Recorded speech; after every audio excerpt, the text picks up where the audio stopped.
First, you have some time to look at questions 1 to 3.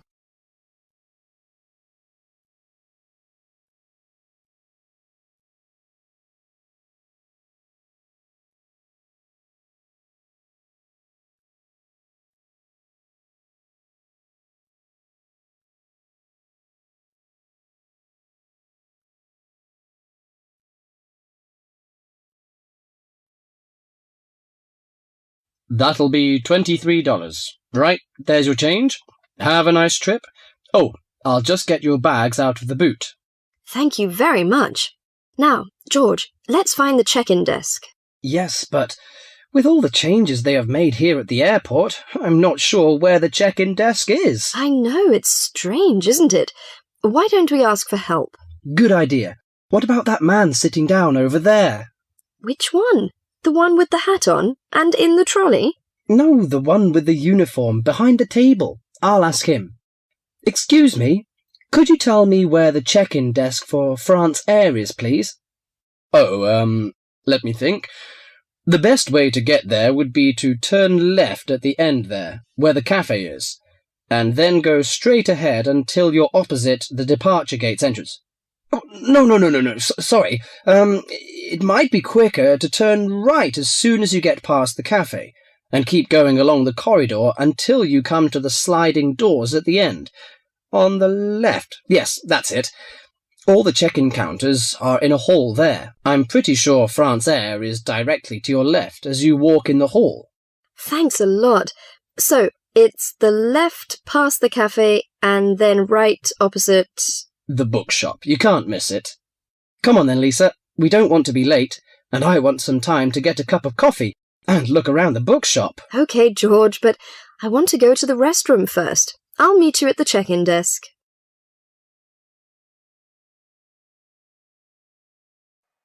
Before you hear the rest of the conversation, you have some time to look at questions 4 to 10.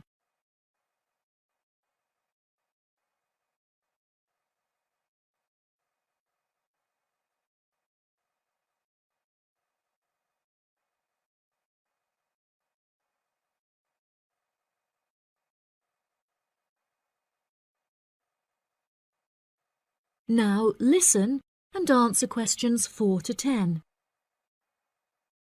Good morning. Can I help you? Yes, I would like to check in for flight FA492. Very good. Can I have your ticket and passport, please? Oh, yes, here you are. OK, thanks. If you could just put your suitcase on the scales. Oh, I have this extra box that I want to take as well. OK, well, that's extra luggage, so I'll have to get you to fill out an excess baggage declaration certificate. It'll cost extra, I'm afraid. Let me see. $40 exactly, if the total value of your contents is under $400. Oh, well, what's the form for? It's just a form you have to fill out so that if there are any problems, we'll know where you are and how to contact you. So, if you can give me a few details, I'll key in the information. OK then, your passport says your name is Lavier. Is that right? Yes, George Lavier. George, Lavillliers.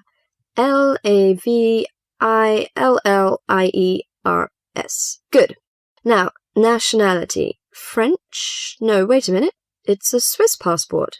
Well, yes, I live in France, but I was born in Switzerland. Swiss. Very good. Flight number FA492. Destination is... Paris. Are you connecting with any other flight in Paris, or will you be staying there? I'm spending my vacation in Paris. Well, Sèvres, just outside Paris. OK. So what's the phone number there? Let me think. The country code for France is 33, and the number is 198614537.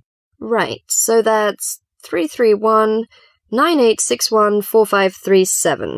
Yes, that's it. And can you tell me briefly what you have in the box? Well, there are some books, just university textbooks from last semester, some clothes, and, my computer disks. OK, thank you. And what would be the approximate value of the contents? Quite a bit, actually. About $150. That's all. There's your receipt for the box, your passport and ticket, and here is your boarding pass. Gate 7. You can board the plane in about 35 minutes. Have a nice flight. That is the end of part 1. You now have half a minute to check your answers.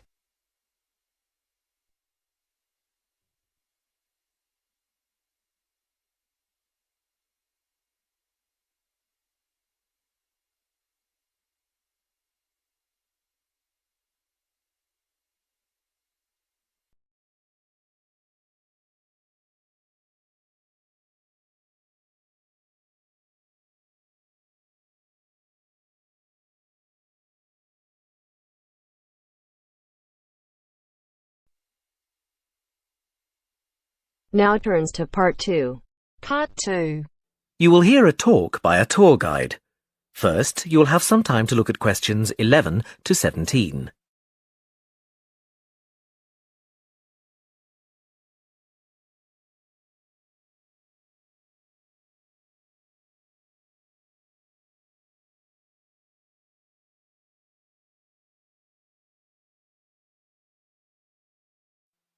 Now listen carefully and answer questions 11 to 17. Welcome to San Fernando City Tours. I'm Mark, your tour guide. We have a lot to see in 3 hours, so make sure you're comfortable. We'll be traveling into the historical district first, and then into the town center. After that, it's out to the harbor, and we'll finish up at the lighthouse, just past the harbor. That will take us up to midday, and after that, you're free to do what you want. At the lighthouse, you'll have a chance to visit the tea room and take photographs of the magnificent coastline. Now, as we have only 3 hours, we won't be able to take you around the shopping district, but we think you'd prefer to look around the shops there in your own time anyway. San Fernando has some well-known tourist attractions, the lighthouse, for example, and the National Library. However, the little-known military museum is not to be missed. Be sure to visit before you leave. Now, there's a lot to do in San Fernando. Indeed, there really is something for everyone. For those who love the water, I can recommend a trip on the Seafarer, one of the most famous boats on the San Fernando River. It does an evening trip with a 3-course meal included. It's great fun for everyone, but especially for young people in their teens or 20s. After 9, there's a disco on the boat, and it gets really lively. Then there's a climbing wall near the town center. It's incredibly popular, with a large wall for expert climbers and a smaller wall for novices. There's a junior wall and a creche, so it's a great day out for those of you with kids. And if you like walking, there's some great walking tours. The City Sights tour is highly recommended, as is the walking tour by the coast. But that one's only for the fit, not really suitable for children or the elderly. For more mature people, or those less able to get around, I would suggest a tour around the vineyards. It can be done in the luxury of a coach, and it's a wonderful way to explore the region's wines. Before you hear the rest of the talk, you have some time to look at questions 18 to 20.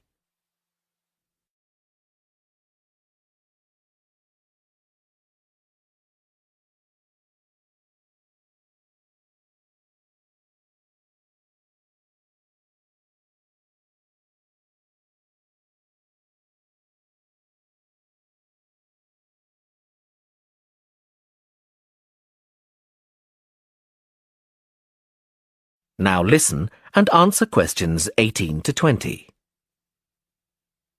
Naturally, there's a charge for all these attractions, but you can get 15% off if you have an Explorer Pass. If you don't have a pass but would like one, the driver here has application forms. Just ask him for one and fill it out while on the tour. Then you hand it into the tour office. Normally, it costs $10, but this year it's just $7. When you hand it in, you'll get your picture taken for the card on the spot, and then your card is ready to use. Remember to show it whenever you pay for anything. The discounts apply not just to tourist attractions, but some bars and restaurants. Basically, everywhere you see a red Explorer symbol. Ah, we're coming up to the historical district now. If you'd like to look at... That is the end of part 2. You now have half a minute to check your answers.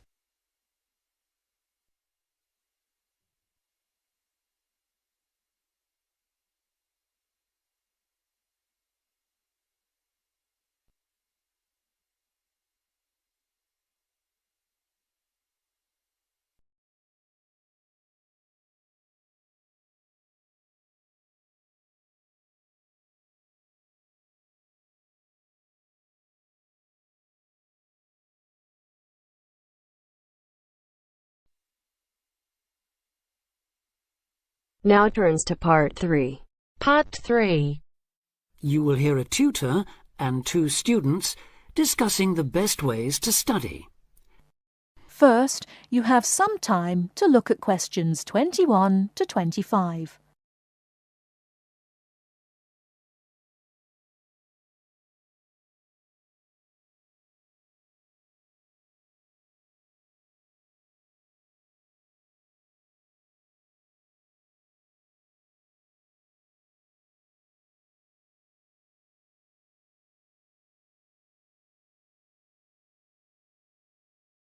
Now listen carefully and answer questions 21 to 25.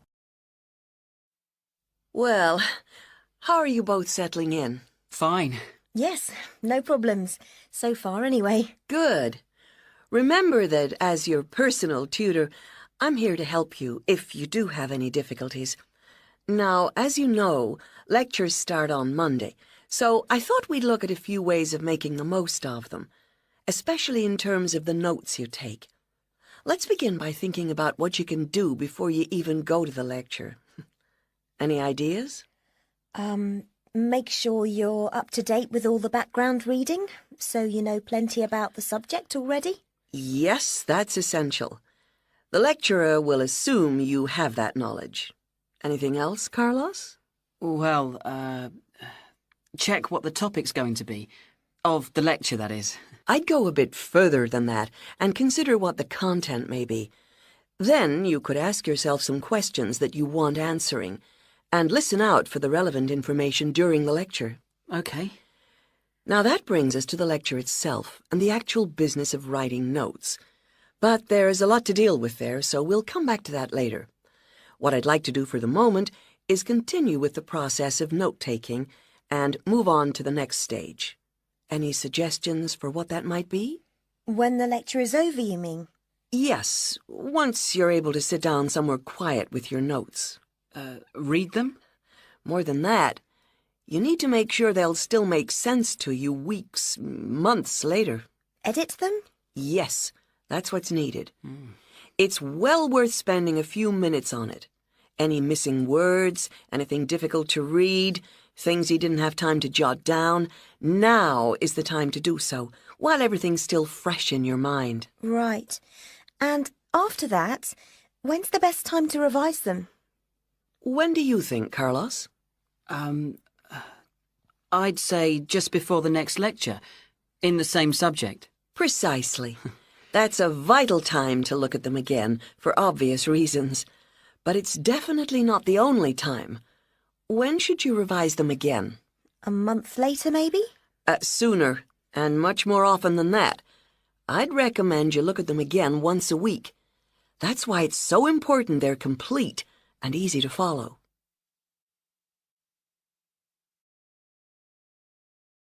Before you hear the rest of the talk, you have some time to look at questions 26 to 30.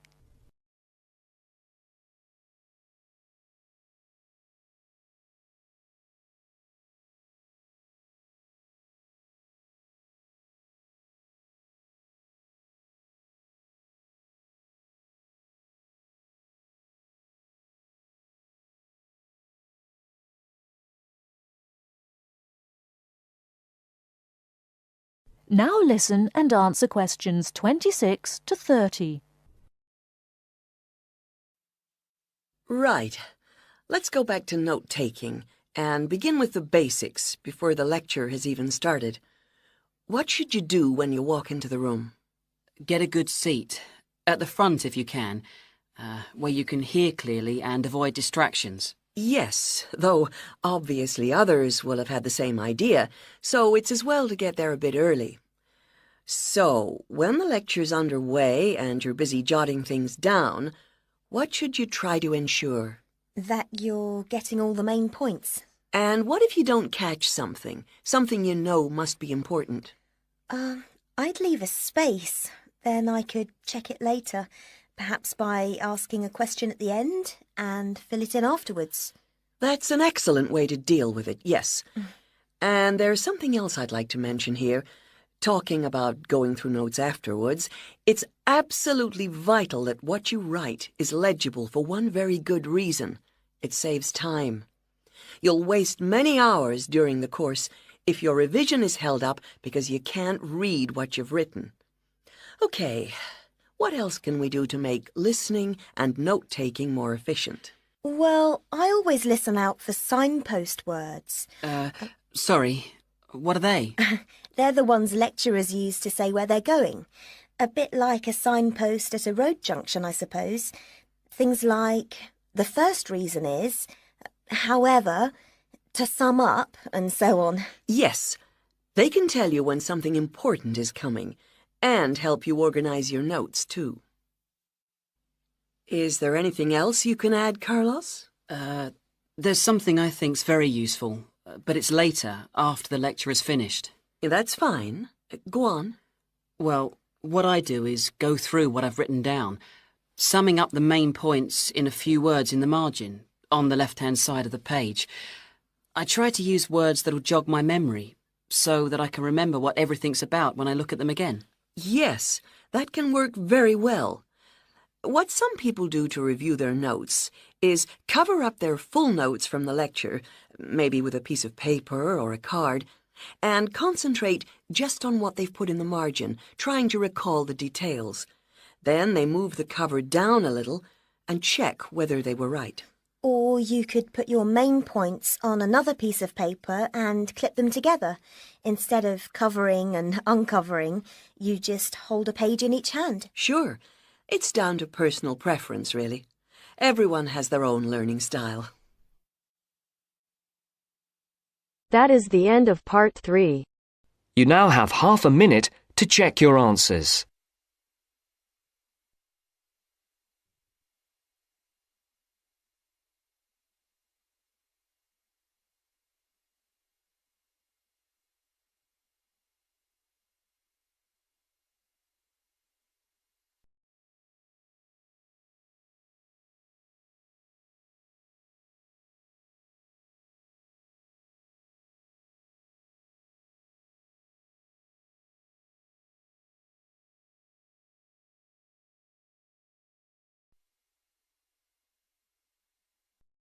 Now turns to part 4. Part 4. You will hear a talk on research in the Indian Ocean. First, you have some time to look at questions 31 to 40.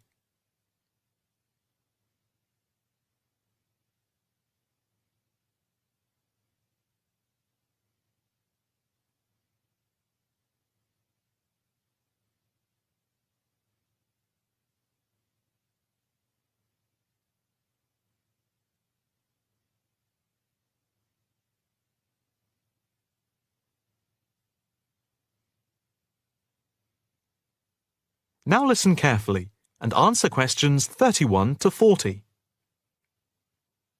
In this, the first lecture in our series on the changing face of the oceans of the world, we are going to look at the Indian Ocean, into which the Oceanography Department at the Institute here in Australia has been doing pioneering research over the past 5 years. Let us start with some facts about the Indian Ocean, to give you an idea of the scope and complexity of the enterprise we have undertaken. As you can see from the diagrams here on the screen, showing the relative size of the planet's 5 oceans, the Indian Ocean comes third after the Pacific and Atlantic Oceans, but is larger than the Southern Ocean and the Arctic Ocean. On this slide, you can see that the Indian Ocean is different from the two larger oceans in that it is landlocked to the north and does not extend into the cold regions of the North Pole. Covering some 73,440,000 square kilometres, the ocean constitutes approximately 1/7 of the Earth's surface and about 20% of the world's total ocean area. At the equator, it is around 6,400 kilometres wide, with the average depth being about 3,400 metres, and with the deepest point being the Java Trench at 7,450 metres. Flowing into the Indian Ocean, we have some of the world's greatest rivers. The Zambezi here, the Ganges here, the Indus, the Brahmaputra, and the Tigris-Euphrates just here. The two largest islands in the Indian Ocean, Madagascar, here off the coast of Africa, and Sri Lanka, here off the southern tip of India, are structurally parts of the continents of Africa and Asia, while islands like the Seychelles are exposed tops of submerged ridges. The Maldives are low coral islands, and Mauritius and Réunion are volcanic cones. The surface waters of the ocean are warm, except where the ocean touches the cold waters to the south.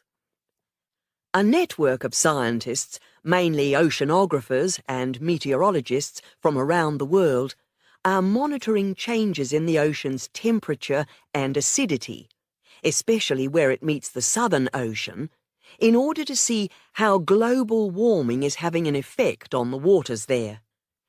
An assessment is also being carried out on how this is impacting on low-lying habitats and peoples in the more populated coastal regions around the rim of the ocean. In the warmer north, islands are vulnerable to even the subtlest changes in sea levels and tides, so they are being closely watched. Moreover, a close eye is being kept on wind changes, especially alterations to the monsoon rains, typhoons, cyclones, and any other natural phenomena. In addition to the information sent from the ship that we have stationed off Antarctica, in the south of the Indian Ocean, data are being transmitted round the clock from buoys anchored at various points around the ocean. 5 of these buoys are observing ice packs and icebergs coming into the Indian Ocean from Antarctica. Besides the buoys, data on cloud cover and wind and temperature change are received by satellite. Satellite images are also being used to record the size of the icebergs from the moment they break off from Antarctica. Their course is then mapped as they move out into the Southern Ocean. Here at the Institute, the raw data from the various sources are received and the information is then constantly processed by a bank of computers.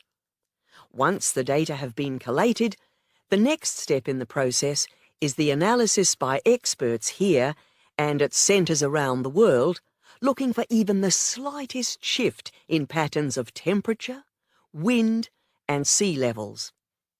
In the light of the fact that this is a global enterprise, the Institute is staffed 24 hours a day with researchers working in shifts, and we are in constant contact with centres all around the world. In total, 900 experts from around the globe are involved in the programme. The work at the Institute is now into the 5th year of a 10-year data collection, which began in 2003. The analysis of the 5 years to 2008 will be published early in 2009. However, changes in patterns are already being noticed since the data have been gathered. That is the end of part 4. You now have half a minute to check your answers.